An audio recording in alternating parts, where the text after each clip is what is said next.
વાતાવરણમાં અચાનક જ પલટો આવતા અનેક વિસ્તારોમાં વરસાદ ખાબક્યો હતો।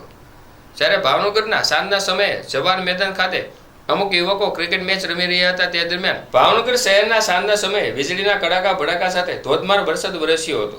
તેની સાથે વીજળી પડવાની ઘટનાઓ સામે આવતા જાનમાલને ભારે નુકસાન થઈ હોવાની વિગતો મળી હતી। ત્યારે જવાહર મેદાનમાં અમુક યુવકો ક્રિકેટ મેચ રમી રહ્યા હતા તે દરમિયાન અચાનક માથાના ભાગે વીજળી પડતા 2 થી વધુ લોકોને વીજળી પડી હતી।